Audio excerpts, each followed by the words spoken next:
tool in your lead guitar toolbox, something that's easy to move around, you don't have to think about it a lot, that can, really be a springboard to some new sounds. And often these little tricks, these little devices make such a big difference. Once you know them, they're just so easy to grab and could really make a huge solo statements in your lead guitar playing and improvisation. We're going to be using a jam track for application purposes, and it's just a simple 2-chord track, just an E minor chord to a B minor chord. So this is a cool little arpeggio triad device that pretty much will work with most keys. Now, if you're familiar with my lessons, you know I'm really big on triad-based soloing. Love using the triad, and a lot of times I'm using those minor or major triads. And the minor triad is the root or the 1, the flat 3rd, and the 5th. Now, the jam track, remember, we're in the key of E minor. So let's first find the minor triad off of the G string root, and that one will be right here. We have our E note on the 9th fret of the G string. So in the key of E minor, the minor triad would be the E or the 1, the flat 3rd, which would be the G, and the 5th, which would be the B.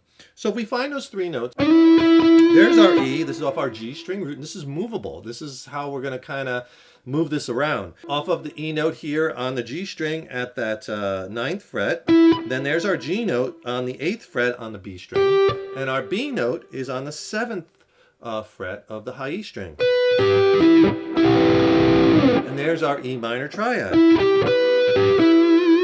Okay, now that's movable by that G string root. So like if I wanted to play that in the key of A minor, just move that root note on that 3rd string to an A note. And our A note on the G string is here at the 14th fret. And there's our A minor triad. And you heard me playing a lot of triad type soloing over the intro. So keep in mind also that that lives right inside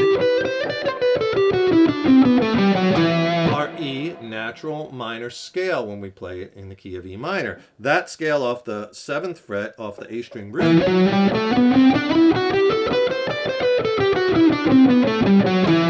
So it lives right in that scale. That's really super important because, you just don't want to play triads and arpeggios up and down the neck, up and down the neck. There's nothing melodic about that, right? To make these triads and arpeggios sound good, you have to work them. You have to take them and attach them to licks. You have to take them and bend the notes, slide them around, use vibrato, right? Attach them. Then you're really starting to phrase things together and sound super musical and, play some killer solos, right? You have to take the notes and do musically interesting things with them. Just like this isn't music, just taking a scale and playing it up and down the neck. That's not musical. You got to take those notes and work them and slide around, do things with them, bends, all our lead guitar techniques. Jam tracks are just an invaluable tool. You really want to apply what you're learning in a musical situation. The track I'm using in this lesson, I'll tell you what, I'll send you that track and 5 more. I also will send you 2 ebooks. In one of the ebooks, I take each track and I break it down one at a time, and I go over all the chords in the track. I go over soloing strategies to consider for each track, what scales work, why they work. And in the other ebook, I diagram out all the scales so you see them on paper. It's an awesome practice tool. I'll send it to you for free. 6 jam tracks, 2 ebooks. Just click on that link below. So now you know the triad lives in that scale. You know it, we're in the key of E minor here. So here's the little trick. If you take this triad, and if you can imagine with your first finger, now slide it up to the root note on that high E string and play the triad there. Technically that's A minor, but we're gonna make it sound E minor. All those notes are still in E natural minor, right? So, that's what we're going to play. And we're going to attach it to, I guess you could call that like an E minor 6 sus2 arpeggio because we're on that F sharp. Right, I like that. So basically, why this is valuable is because you could be soloing and using this triad.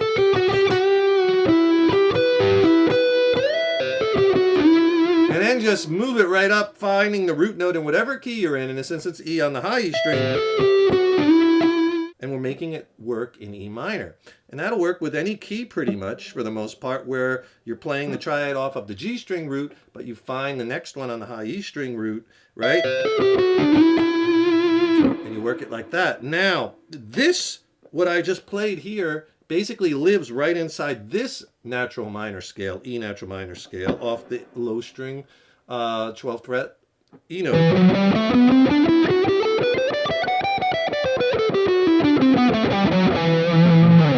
that's important because now we can attach that to scale notes, end on an E, and give it that E minor flavor, but making it musical. If you just take those notes starting with our E off the 14th fret on the D string, and you have that cool sounding kind of minor 6 sus4 arpeggio, sus2 arpeggio. And then you start playing around with those notes,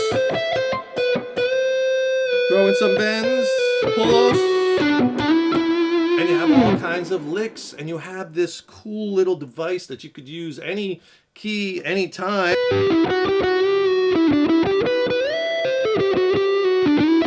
Right? And you could just attach, and now you're moving across the neck, you're attaching your ideas together, you're getting some cool new sounds and playing some things maybe you weren't playing before. But it's super easy to see because you're just envisioning it on the G string root, triad, then on the high E string root, and playing a triad, which is technically in a different key, but when you emphasize the root of the mode, in this instance E, E natural minor, we're making that sound E, because we're playing over E minor and B minor, right? Just start working those notes with your bends, pull-offs, slides, double, triple up, vibrato.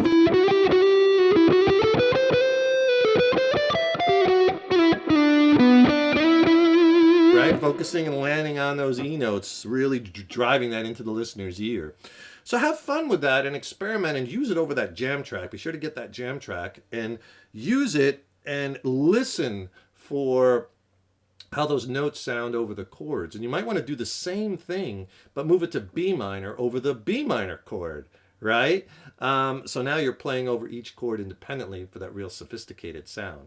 So have fun with that, enjoy it, put your own spin on it, make it your own. And thank you so much for your support over the years and years, so appreciated. Enjoy this wonderful guitar, and remember, your guitar playing is an evolution. So enjoy the journey. Take care, rock on, and I will see you in the next lesson.